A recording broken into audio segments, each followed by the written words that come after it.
So umecheki rais amekubali jina yake Zakayo mtoza ushuru.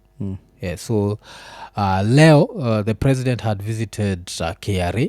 Alafu vile alivisit KRA, he went there to to read riot ama to run riot. Kunakogana hiyo, I don't know how to say that, famous whatever that's it. I think So he was not happy. Run riot or something. Yeah. So he was not happy, and he's not happy because I feel like KRA is not working for the country. A lot of KRA staff help with tax evasion, and they also help with corruption. Ashiki. And ikikam to his story, nishaipatianaga hii story. I think I'm going to give people who never heard this story. But one of the most interesting stories I ever heard was from someone who worked at KRA at some point. So this guy was sent to go and do an audit. So alikuwa nafaa kuishia to audit some Kenyan farm, if I'm not wrong. But then someone, I think, got sick. Sometimes the universe aligns itself just for you. So someone got sick, and this guy was told, now you go and audit that Chinese farm in Kenya. I think it was a construction farm, Chinese, upper Kenya. So he went to audit them. So as he was auditing, audits, and sees these guys owe the Kenyan government 600 million shillings. 600 million shillings. So he was like, in your bill yenyu, mna owe 600 million shillings. Alafu the guys, or the Chinese, were like, Sisi, the best we can do is we can give the Kenyan government 150 million.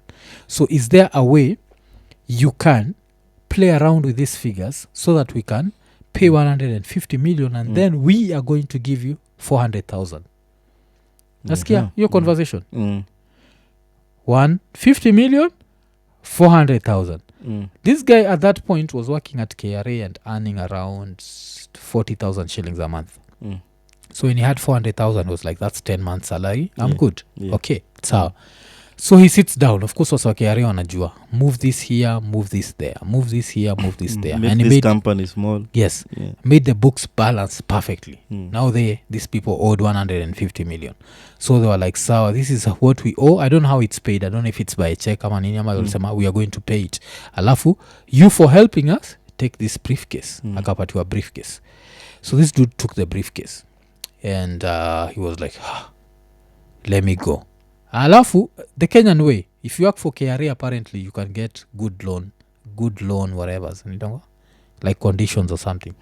So there's a time a friend of his was selling some old car, and he bought the car from his friend. So he used to move around with this car. It's a manual, whatever, So he takes the briefcase and goes with it to the car. Then akiwa kwa hii parking lot ya Chinese, akaamua kuifungua. Because now he's expecting his 400,000. Anashanga 400k inaikwaje kwa briefcase. Yeah, kwa briefcase. Kufungua pabab, akaona ni dollars. His heart just fucking stopped. 400.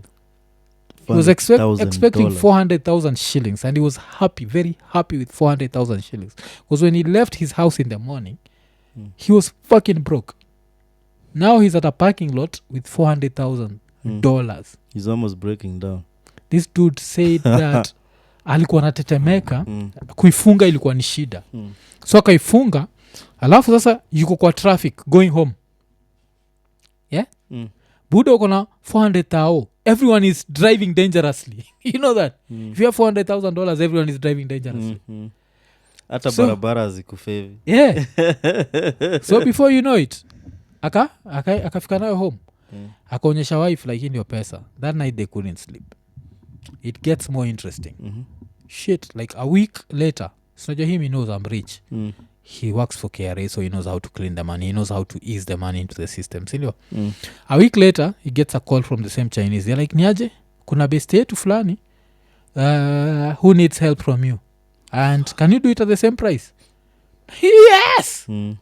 Goes, cleans their books, gets another $400,000. He did that for Nini, so I'll end up with three deals. Made $1.2 million. Shit. Damn. Yeah. So that's the KRA. So of course, when I look at the story right now, I'm like, hey, it's a good story for him, but it's bad for the country. because the country missed out on close to because kama walilipa Half a 150 instead of billion 600 the country missed up on like 1.4 billion